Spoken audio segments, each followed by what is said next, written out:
의사분들이 특별히 성범죄를 많이 저지르시는 거예요? 뭐 통계가 그래요. 통계는 네.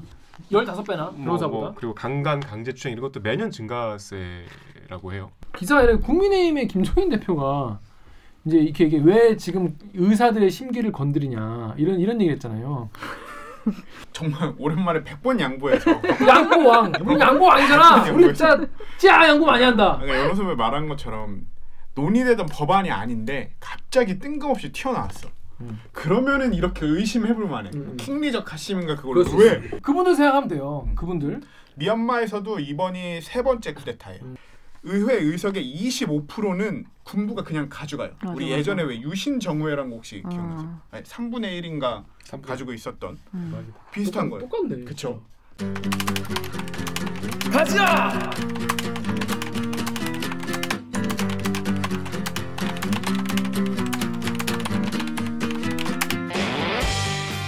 듣다 보면 빡이 치고 보다 보면 목이 막히는 게 사이다 안 주는 본격 고구마 섭취 방송. 댓글 읽어줘. 시작해.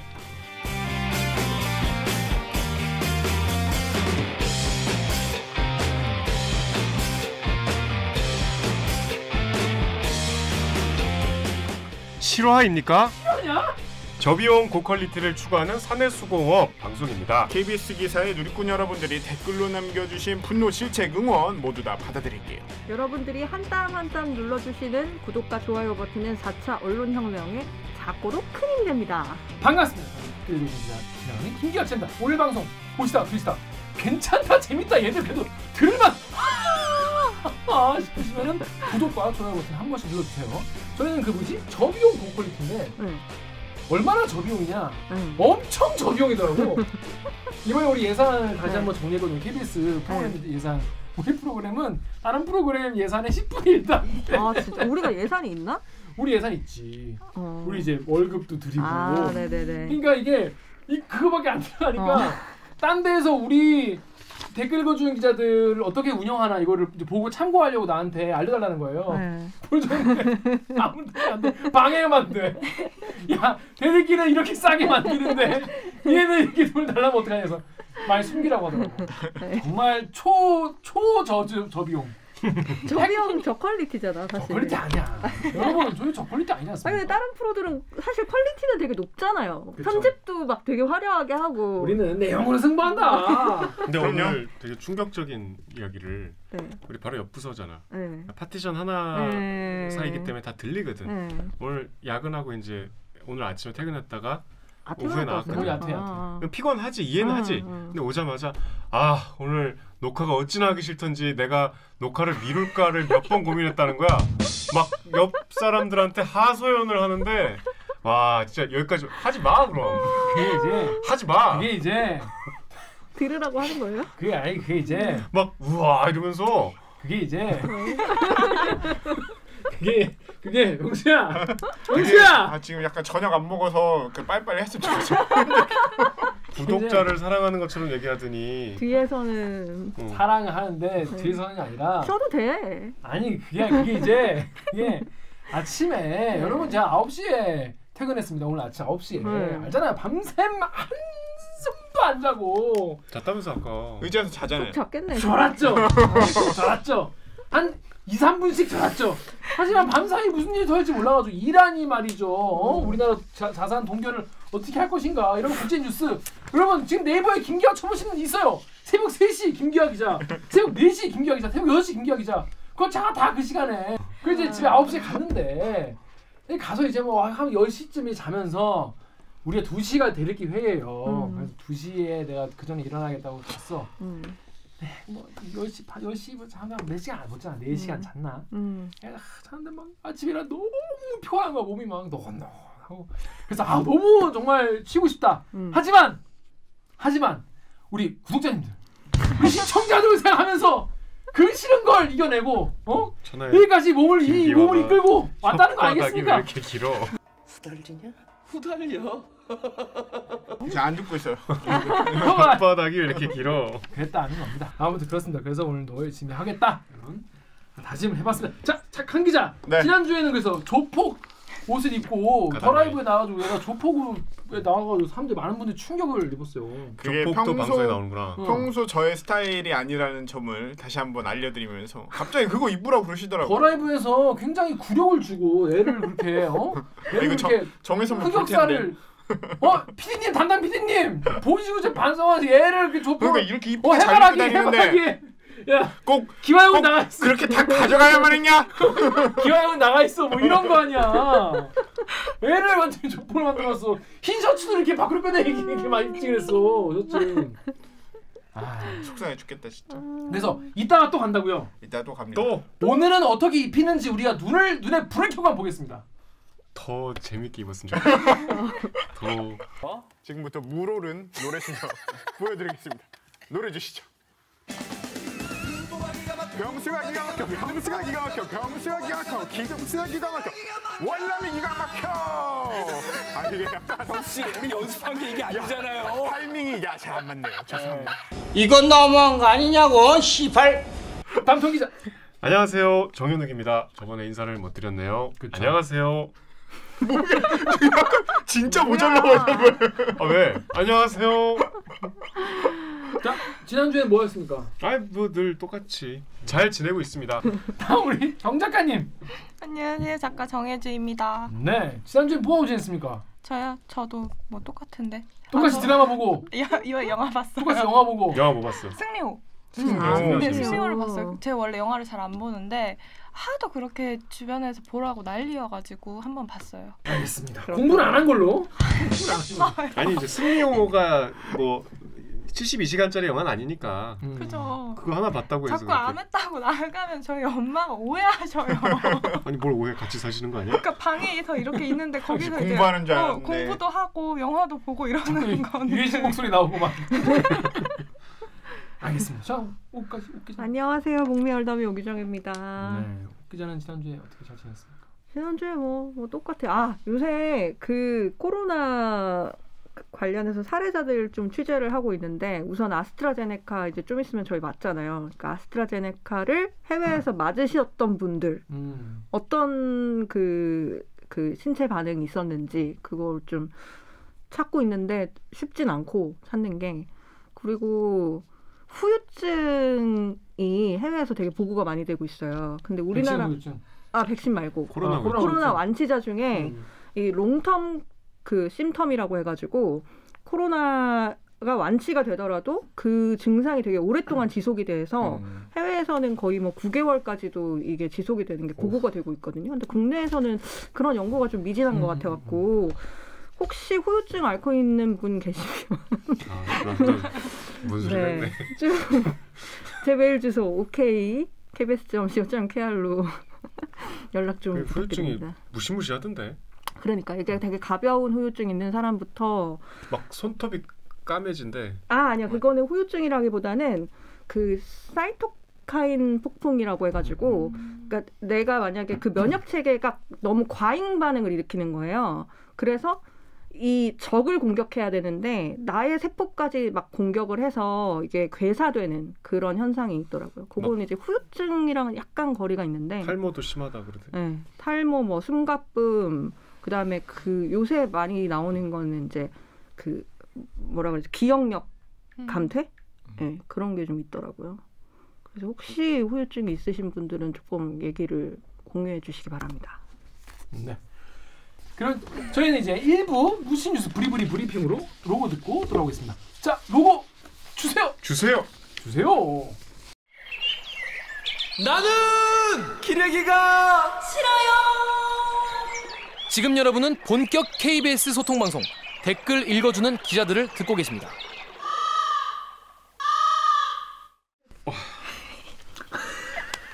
오늘 대들기도 얼마나 재밌게요. 그거 아니에요. 그렇게 해야지. 얼마나 재밌게요. 개빡쳐. 부셔버릴 거야. 이렇게 재밌는 대들기를 보고 싶다면 좋아요를 앞으로 놓치고 싶지 않다면 구독 버튼을 눌러주세요. 다이나믹 코리아 쏟아진 뉴스에 홍수 뉴스 너무 많죠. 요즘에 안 그래도 요즘 따라가기 쉽지 않을 정도예요. 이 중에서 근데 우리가 놓치면 안 될 묻혀있는 뉴스 저희가 하나 하고 봐드리겠습니다. 묻힌 뉴스 브리브리 브리핑. 빠밤. 네, 첫 번째 아이템 우리 정혁 기자 준비했죠. 어떤 아이템입니까? 여기 길어 제목이 변호사 회계사 모두 면허 박탈되는데 정부 교통사고만으로는 면허 취소 안 돼. vs 의협 대화로 접점 찾자. 뭐 제목만 들으면 아시겠죠? 개정안 이거 이 아이템 일단 가져온 이유부터 설명해 주시죠. 이게 이제 금요일에 이 개정안이 통과가 됐어요. 상임위 국회 상임위에서 통과가 됐어요. 내용은 간단해요. 의사가 금고 이상의 형을 받으면 혹은 또 이제 집행유예까지 포함해서 선고유예도 포함해서 받으면 의사 면허를 일정 기간 취소하는 거예요. 쉽게 말해서 우리가 그동안 의사분들이 뭐 성폭행도 하시고 뭐 각종 강력범죄 저지르시고 뭐 이 막 수술 이제 뭐 대상인 이제 뭐 이제 주로 여성분들 여성 환자에게 몹쓸짓도 많이 하셨잖아요. 그런 이제 의사분들이 많이 계셨잖아요. 뭐 대다수의 의사분들은 당연히 안 그러셨지만 그런 의사들에게 의사 면허를 계속 줘가지고 의사 일을 계속 평생 할 수 있게 만드는 게 이게 말이 되냐 이거에 대한 근본적인 질문이 이번에 이제 나왔던 거예요. 그 법안 자체보다 이제 의사협회의 반응 때문에 지금까지 논란이 이어지고 있고 토요일에 첫 이제 뉴스가 나오면서 이게 토요일 9시에도 리포트를 했거든요. 네. 근데 토요일 9시에 이제 긴 출연이 있었어. 긴 출연이 끝나고 이제 이 리포트를 바로 이어서 해야 돼서 제가 이걸 해야 되는데 그러면 출연자가 다음 리포트 앵커 멘트가 끝날 때까지 앉아 있어야 되는데 내가 이걸 하고 있는데 일어나서 뒤로 나가셨어. 그거 진짜 와 9시 뉴스에서 그런 장면 목격하는 것도 진짜 쉽지 않은데 깜짝 놀랐어요. 이거를 굉장히 고민하다가 협박을 했다고 썼거든요 멘트를. 그래서 이제 이걸 비장하게 읽어야 되는데 뒤에 비 지나가서 너무 웃겼는데 아무튼 의협은께서 어떤 식으로 대응한 겁니까? 의협이 정말 이제 상식 밖에 대응을 해서 이제 이게 더 큰 뉴스가 됐죠. 의협이 이 법안을 면허 박탈 법안이라고 하고 최대집 이제 의협 회장이 코로나 대응에 차질이 빚어질 수 있다 이렇게 협박 아닌 협박을 했어요. 그래서 이제 관심이 없던 국민들이나 아니면 정치권까지 논란이 확산돼서 지금 이제 벌써 4일 나흘 정도 지났는데 저번 이제 의사파업대와 달리 우리가 그때 다뤘잖아요. 의사파업대는 그래도 어쨌든 의사의 목소리들도 일리가 있다는 여론도 일부 있었잖아. 근데 지금은 이 의협이 워낙 이 센 걸 초반에 진짜 무슨 생각을 갖고 이런 말을 했는지 모르겠으나 이거 동의할 수 없는 좀 공격을 던졌기 때문에 많이 지금 뭐랄까 의협이 좀 약간 수그러들었어요.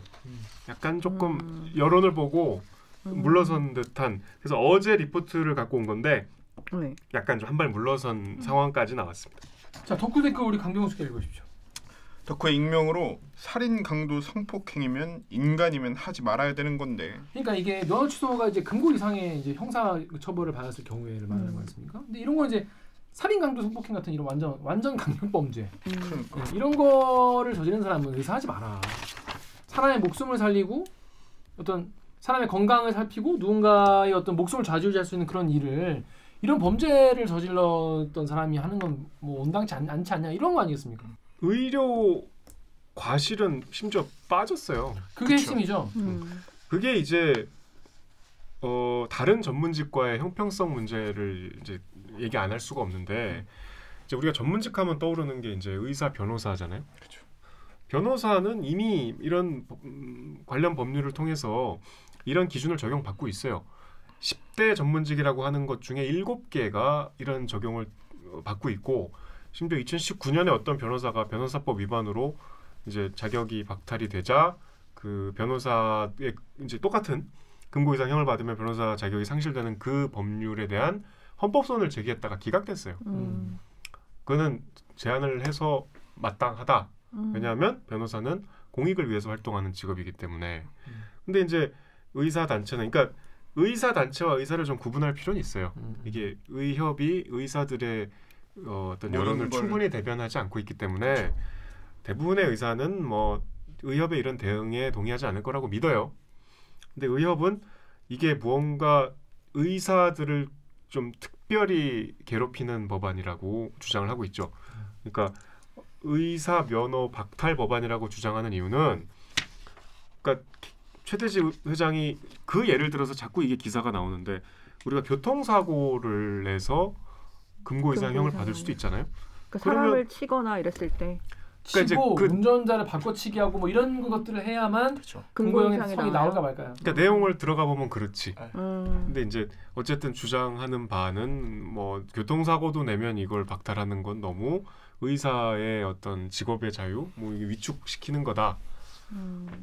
직업 선택의 자유. 뭐 하여튼 굉장히 그 의사만 괴롭히는 것처럼 얘기를 했는데 아까 말씀하신 대로 교통사고 갖고 금고 이상형을 받으려면 정말 교통사고와 관련한 중대한 무형 범죄를 저질러야. 아니 의사인데 사람을 치고 운전자를 바꿔치기 하고 뺑소니 하고 뭐 진짜 시키지 말아야 되지. 욕이 나오려고 그런 사람 말도 안 되는 범죄죠. 그리고 오늘 기사가 나와서 아까 저기 MBC도 리포트를 하던데 그냥 이거 한마디면 끝나요. 의사 성범죄가 매년 증가해서 5년 동안 변호사의 15배래요. 의사분들이 특별히 성범죄를 많이 저지르시는 거예요. 뭐 통계가 그래요. 통계는 15배나 변호사보다. 그리고 강간, 강제추행 이런 것도 매년 증가세라고 해요. 의사분들이 강간, 뭐 성폭행 이런 거를 변호사가 이제 뭐 비교할 수 있는 게 변호사 같은 전문직인 변호사에 비해서 15배 많이 하고 계시고. 뭐 이러니까 여론이 뭐 여기에 대해서 우호적일 수가 없죠. 그래서 지금 의협도 좀 당혹스러워하는 것 같아요. 처음에는 근데 참 신기한 게 처음부터 그렇게 코로나를 볼모로 잡고 그렇게 총파업하겠다고 협박, 제일 큰 센 수부터 이렇게 던지는 게 참 뭐랄까 독특하달까? 그렇죠. 이렇게 단계 스텝 바이 스텝으로 가는데 보통 이제 우리가 옛날에 다 읽어보셨을 거 아니에요. 설득의 심리학에서 처음에 큰 거를 제안했다가 조금씩 이제 물러서라. 뭐 그러면 그거 잘못 읽으셨나? 그거 이렇게 하는 거 아니? 님 그거 그렇게 하는 거 아닌데? 그러니까 그게 이제 백신을 의사만 놓을 수 있거든요. 아, 그렇죠. 지금 법률로는 간호사도 안 돼요. 맞아요. 그러니까 의사들이 손을 놓으면 백신 못 맞는다. 이런 이제 주장을 한 거죠. 니네 곧 백신 들어와서 우리 이제 접종을 시작해야 되는 정부의 지금 가장 중요한 이벤트가 목전인데 우리 건들면 이거 안 한다. 라고 했다가 지금 이제 속으로 후회하고 있겠죠. 너무 이게 그 정도까지 할 법안이에요? 그냥 본인들한테 안 좋은 이미지를 심어주는 그 본인들이 주장하는 일부 의사들을 쳐내면 본인들한테 더 이득인 거잖아요. 그 집단한테는. 근데 그 나쁜 사람들을 쳐낸다고 우리 백신 안 나 이러면 이게 무슨 땡깡도 아니고. 그러니까 정혜주 작가 말대로 선긋기를 차라리 하는 게 오히려 그렇게 범죄 저지르는 의사들은 그렇게 퇴출됨이 마땅하다. 우리는 정말 인성적으로도 이제 시민들, 국민들에게 봉사하고 이런 의사들이 되겠다. 오히려 이렇게 하면 뭐 오히려 더 도울 수 있는 그러니까 의협은 이익 단체잖아요. 냉정하게 얘기해서 전혀 의사들의 이익을 보장해주지도 가져가지도 이게 정말 오히려 잘 못한 것 같아요. 엑스맨인가? 그렇죠, 엑스맨. 자, 우리 정유 작가 이게 저희가 이런 거만 골라서 뽑은 게 아니라 댓글이 의사편 되는 댓글이 정유 작가 있었나요? 이거 있었어요. 왜 지금 이 타이밍이냐? 이거 빼고는 단 하나도 없었어요. 그러니까 없어. 다 싫어해. 저 몇 개 읽어주시죠. 여기 네이버 댓글, 덕후 댓글 쭉 읽어주시죠. 정 작가님. 네이버에 엘린 땡땡땡땡님이 금고 이상의 죄를 안 저지르면 될 것을 무슨 생존권을 위협한다는 거냐? 의료과실은 빼줬구만. 작작 좀 해라. 트린 땡땡땡땡님이 아니 변호사, 회계사, 세무사 등등 대부분의 전문직에 동일한 규정이 적용되는데 사람의 생명을 다루는 직업인데 엄격한 규정이 적용돼도 모자랄 판에 살인 저지르고 성추행 저지른 의사들을 그대로 진료하는 게 맞다고 생각하는 의협의 정신 나간 오만함에 진절머리가 난다. 덕후 익명님이 정상이면 그 쓰레기들하고 선 긋고 싶어져야 하지 않니? 똑같은 한 통속인가? 네. 이거 좀 구분해서 봐야 되는 게 의사들을 괴롭히려고 만드는 법안인 게 아니라 범죄자들을 처벌하려고 만드는 법안이에요. 우리가 범죄자들을 교화시키고 그 사람들이 어떤 사회에서 뭐 무슨 일을 못하게 하고 이런 건 되게 당연한 거잖아요. 그러니까 고도의 도덕성이 의사분들이 스스로를 엘리트라고 생각하시는 분들이 많잖아요. 그러니까 엘리트에 요구되는 어떤 고도의 도덕성이 요구되는 직업군을 그런 범죄자들한테 다시 못 받게 하는 그런 법안으로 좀 생각하고 받아들였으면 좋겠는데 이거를 의사들을 아까 뭐 왜 지금 이 타이밍이야? 뭐 이런 게 되게 많이 나오는데 글쎄요. 그걸 저는 어떤 논리 구조에서 그 말이 계속 나오는 건지 잘 이해가 안 가요. 솔직히. 그러니까 이 법안이 할 말씀해? 아니 저도 이 댓글처럼 의료과실은 빼줬구만 여기서 약간 드는 생각이 저 팩트체크 팀에 있을 때 한번 비슷한 취재했었던 것 같아요. 2019년에 한 산부인과 의사가 베트남 위주 여성이었는데 산모를 진료를 했어요. 근데 그 산모는 영양제를 맞으러 그 병원에 갔었는데 그 산모를 낙태 환자로 착각을 해가지고 그 아이를 낙태를 한 거예요. 임신 상태셨는데? 네. 저도 그 기사 본 거. 영양제를 맞으러 갔다가 졸지에 애가 죽은 거예요. 그래서 그때 한번 요 의료법 개정해야 된다는 그 논의가 막 이렇게 한번 물새를 탔었거든요. 근데 그러다가 쑥 한번 들어갔었죠. 근데 지금 개정안에 의료과실 이런 건 빠져 있다는 거 아니에요. 그때 당시에 그 산부인과 의사가 업무상 과실치상만 아마 또 인정을 받아서 형사처벌을 받았는지 그 뒤엔 아직 저는 잘 모르겠습니다만 그 조사를 하고 있는 중에도 다른 대학병원으로 옮겨서 다른 산부들 진료를 계속 봤었거든요. 근데 그런 의사들한테 이렇게 사회가 관대해도 되는 건가? 저는 좀 이해가 안 돼요. 네. 그렇죠. 근데 개정안에도 그게 없다는 거잖아요. 의료과실에 대한 부분은. 우리의 몸을 맡기는 직업인데 그럴 수 있나? 이 법안이 그러니까 지금 이것만 갑자기 튀어나온 게 아니고 우리가 환자 안전 3법이라고 있어요. 오랜 시간 이제 여러 단체에서 요구해왔던 지금 이것처럼 의사의 면허 요건을 강화하는 게 이제 이게 지금 통과 처음 된 거예요. 그리고 우리가 들으면 다 아실 거예요. 환자 수술실에 CCTV 그렇죠. 그리고 이제 행정처분을 받은 의사들의 이력을 공개하는 요 세 가지 법안을 요구해왔어요. 그 내용이 들어가도록 이제 개정을 해달라는 거죠.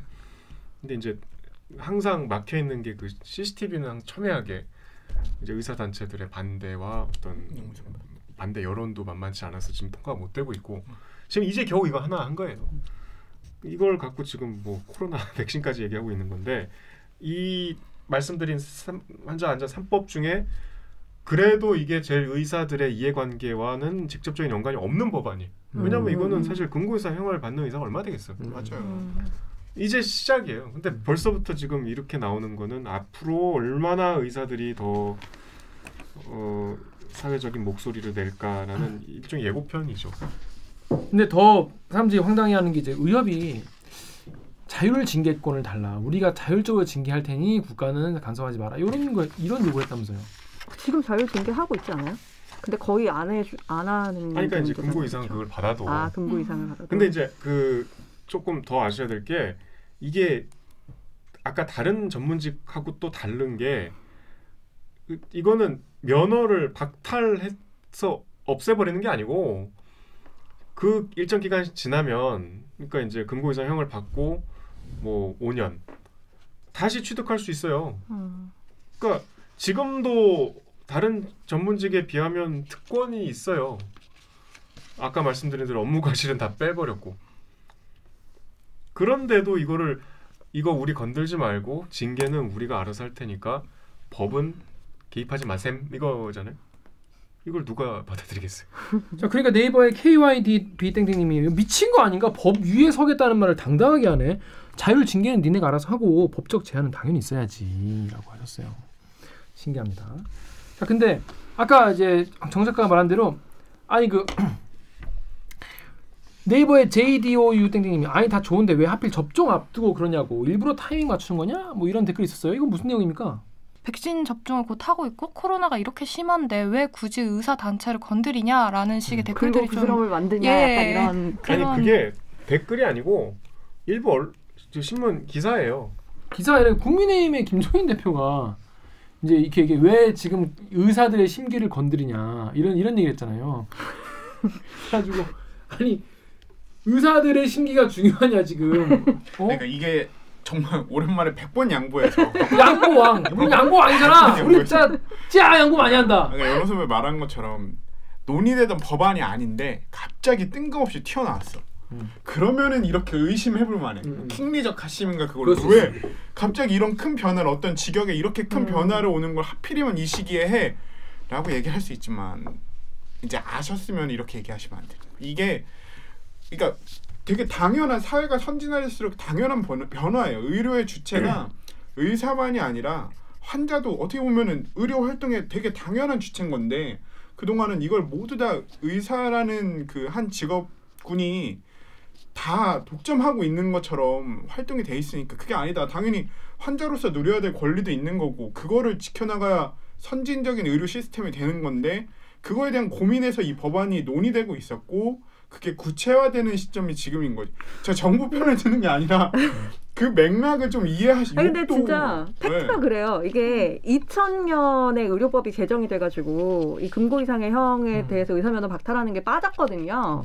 그리고 나서 그 의료법이 개정되고 난 직후부터 계속 이걸 다시 원래대로 돌리자라는 개정안은 계속 나왔었고 20년 동안 그게 안 되다가 이제 다시 아니 심지어 이번에 여야 합의로 된 거예요. 네, 다시 논의를 하는 거예요.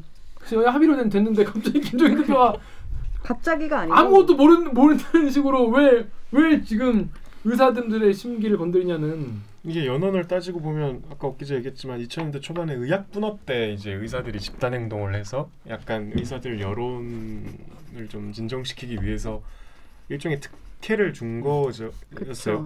그러다가 이제 이번에 이렇게 정상화가 된 건데 앞서 말씀드린 대로 이 정상화는 완전한 정상화가 아니고 그다음에 이제 해외 사례가 요새 기사에 많이 나와요. 그럼 뭐 다른 나라는 어떤가? 근데 그걸 다 종합해 보면 결과적으로 의사가 형사 처벌을 받는 범죄를 저지르면 특히 성범죄 그럼 무조건 다 자격 박탈이에요. 그럼요. 뭐 다 우리보다 다 심해요. 기준이 엄격하게 유지가 돼 있는데 이게 이제 저번에 우리 의사 파업 다뤘을 때 사실 이제 막 개인적으로 그때 제가 제 아이템이었기 때문에 특히 이제 주로 의대생들이 많이 저한테 예쁜 이메일을 많이 보내주셨는데 제일 그때 많이 본 얘기가 의사가 왜 공공재냐 좀 똑바로 알고 얘기해라 이런 얘기가 제일 많았어요. 의사들은 자기들이 공공재라고 불리는 걸 되게 싫어하더라고. 되게 영광스러운 거 아닌가요? 되게 감사하고. 그러니까 우리가 어떤 엘리트라고 부르는 직업군에 속해 있는 사람들의 공통점이 검사들도 그러잖아. 뭔가 내가 이 나라를 좌지우지한다는 좀 이상한 그 신조가 있잖아. 의사도 마찬가지예요. 의사는 특히 생명을 다루는 이제 아주 고도의 전문직이기 때문에 우리가 집단 행동을 하면 아무도 못 막는다. 약간 그런 게 있는 것 같아요. 좀 잘 생각해봐. 지난 파업도 여러 비난 여론에 직면해서 뭔가 이렇게 한 발 물러난 것처럼 보이지만 결과적으로 정부 입법 추진하던 그 입법도 멈췄고 최근에 그때 시험 못 본 애들 다시 시험 보게 해줬잖아요. 1차, 2차 나눠가지고 구제를 해줬잖아. 그런 지금 어떤 여러 가지 일련의 사건들이 그런 잘못된 특권 의식을 좀 확대 재생산하는 게 아닌가 싶은데 지금 의협이 아까 말씀드렸지만 의사들의 여론을 대표한다고 믿지 않아요. 제발 그러지 않길 바라는데 그렇다고 해서 지금 의사들의 집단적인 목소리가 나오나요? 의협의 저런 지도부의 잘못된 판단으로 의사들의 명예를 훼손하지 말라 이렇게 얘기하는 의사들이 있나요? 개인적으로 말고 뭐 그런 어떤 우리가 의사들의 목소리라고 부를 만한 어떤 흐름이 지금 저는 못 찾았어요 아직. 이게 좀 너무 뭐랄까 아까 말씀드렸던 그런 의사에 대한 편견이나 좀 뭐랄까 비판적인 시선을 거두고 싶어도 못 거두게. 그러게요. 그런 거 자꾸 본인들이 만드네요. 그리고 아까 저 김종인 대표 얘기했지만 일부 신문도 그런 논조로 기사를 쓴 언론사가 있어요. 이 의사들의 잘못된 특권 의식을 부추기는 듯한. 이게 막 어쨌든 기득권의 한 편인 거죠. 왜 그런 언론이 그런 연대 의식을 가는지 모르겠는데. 그러니까 이건 정말 잘못된 우리 사회 단면이 이번에 그냥 좀 이상하게 다행히 이번에는 논란이 별로 없이 드러나서 그렇습니다. 여러분 갑자기 이게 나와가지고 모르시는 분들이 이게 갑자기 어느 날 갑자기 나온 줄 알고 이건 또 뭐야라고 놀라시는 분도 많이 계셨을 것 같은데 이게 사실은 되게 오랫동안 논의가 이어져 왔고 여야가 같이 합의를 해서 법안을 만든 그런 사안이고 지금 그래도 많은 분들이 댓글로나 여러 가지 여론으로 이게 뭔 소리, 뭔 개소리요? 총파업이라니 뭔 또 개소리요? 해주셔서 그나마 좀 수그러들고 있다 이런 소식 전해드렸습니다. 자 다음 아이템은 우리 강명수 기자가 준비했습니다. 어떤 아이템입니까? 네, 저는 거세지는 미얀마 2 투쟁 군부는 내정 간섭 말라라는 제목의 방콕에서 보내온 김원장 기자의 기사 가져와봤습니다. 아니 지금 미얀마 투쟁이 지금 사진만 보면 네. 뭐 우리 옛날 80년 광주 보는 것 같아요.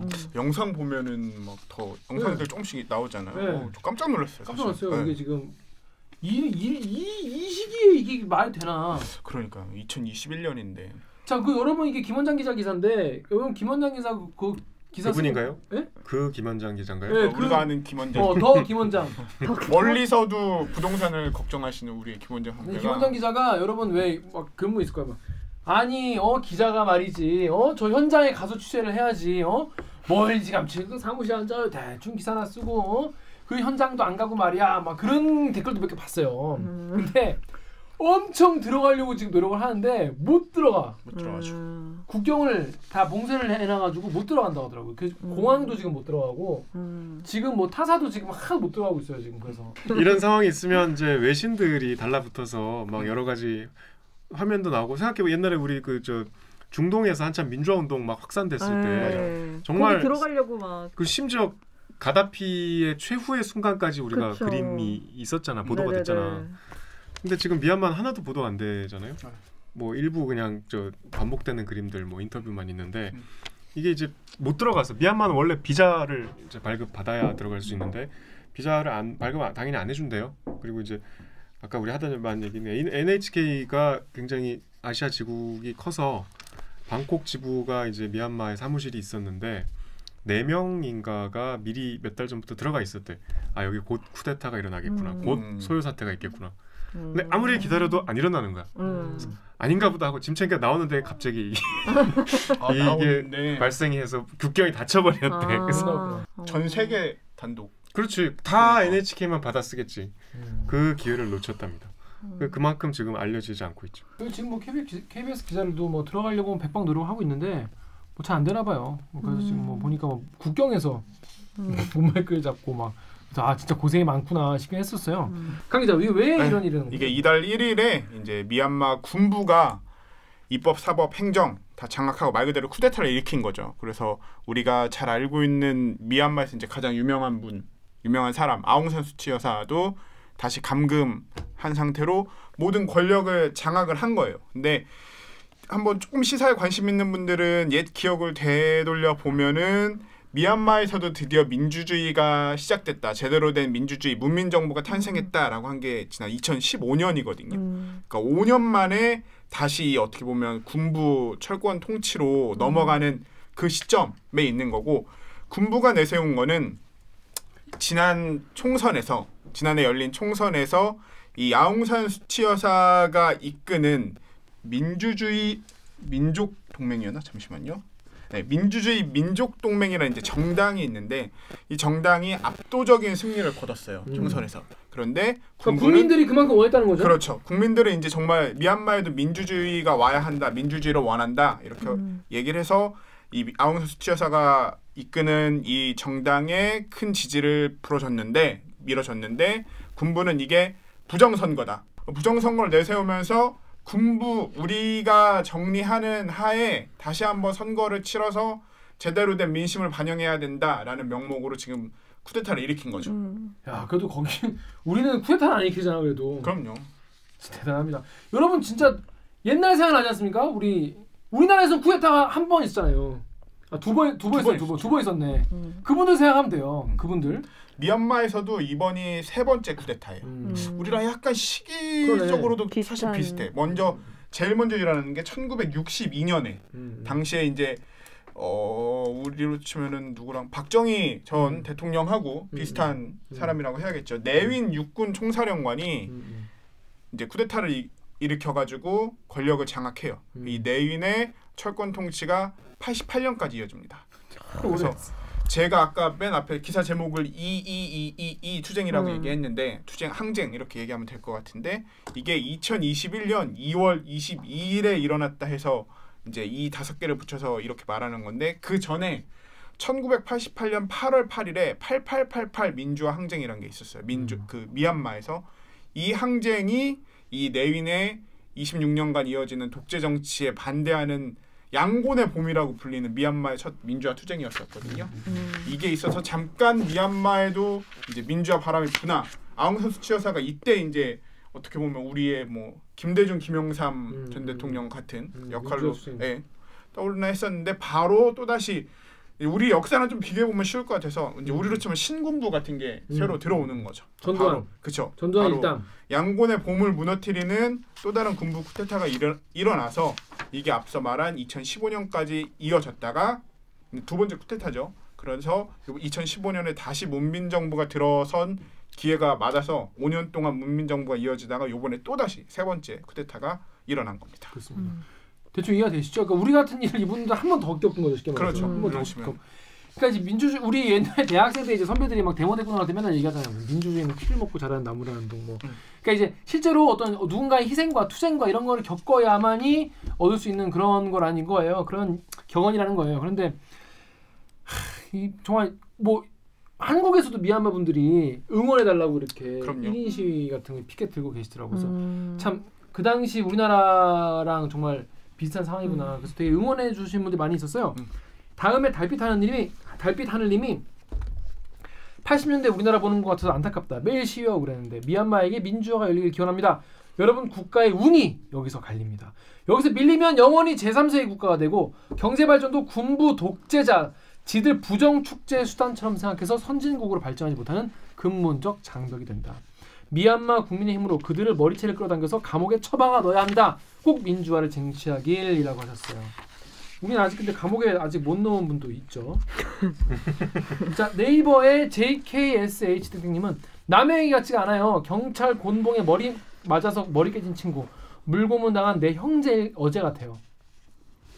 아시아의 친구들이 전두환 같은 놈들에게 나와 내 형제들이 당한 고통을 지금도 그대로 당하고 있다 생각하면 피가 거꾸로 솟네요 라고 하셨습니다. 많은 분들이 이게 정말 우리 남의 일이지만 정말 우리 일 같이 생각되는 거죠. 이 미얀마 같은 경우는 우리보다 우리랑 좀 비슷한 것 같아요. 계속 저도 이번에 미얀마 역사를 이제 처음으로 어떻게 보면 공부하게 된 건데 읽어볼수록 우리의 어떤 70년대랑 되게 비슷하다 이런 느낌 많이 들었거든요. 여기도 2008년에 만들어진 헌법을 보면 의회 의석의 25%는 군부가 그냥 가져가요. 우리 예전에 왜 유신 정우회라는 거 혹시 기억나세요? 3분의 1인가 가지고 있었던 비슷한 거예요. 똑같네. 그렇죠. 근데 개헌을 하려면 75% 이상의 국회의원이 찬성을 해야 되기 때문에 25 군부가 가지고 있는 거기서 누군가는 개헌에 그 표를 이제 민주정당 쪽으로 가야죠. 소위 말하는. 그럴 리가 있겠냐? 그러니까. 하겠냐? 그러니까 이런 헌법상에 이렇게 규정이 돼 있어가지고 왜곡된 구조였었고 이번에 이제 이 군부 쿠데타의 그 배경을 분석하는 그 사람들의 분석 중에 하나는 이제 이 아웅산 수치 여사가 압도적인 지지를 바탕으로 이 법안 자체를 이 헌법을 한번 개헌하려고 노력을 하니까 군부가 그거에 대해서 굉장히 위기 의식을 느껴서 소위 말해서 선수를 친 거다라고 이런 분석이 많이 나오고 있거든요. 우리랑 좀 비슷하게 이해를 해보면은 조금 더 공감이 가지 않을까라는 생각이 되게 많이 들었습니다.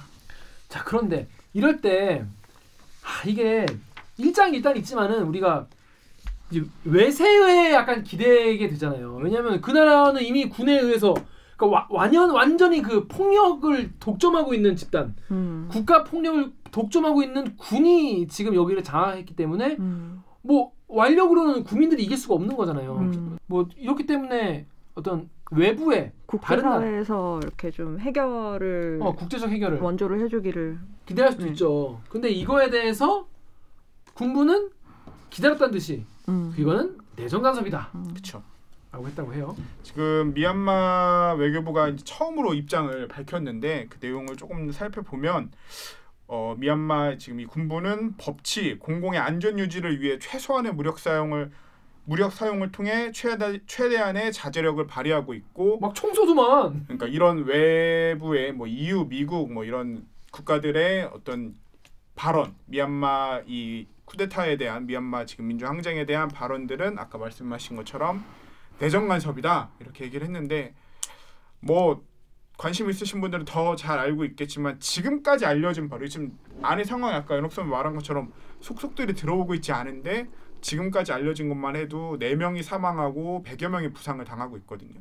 그리고 이제 그동안은 뭐 양곤 같은 제일 큰 도시에서는 군대가 직접적으로 시위 진압에 막 적극적 강경하게는 나오지 않았다 뭐 이런 얘기 들리는데 군대가 계속 모이고 있다 이런 얘기도 흘러나오고 있어서 피해 규모는 더 커지지 않을까 이렇게 조금 조심스럽게 바라봅니다. 이거 우리나라랑 진짜 비슷하다고 생각하는 게 우리나라도 1980년대에 뭐 폭도들이 일어나가지고 뭐 이제 군대가 어쩔 수 없이 그렇게 진압을 했다라는 식으로 이야기를 하잖아요.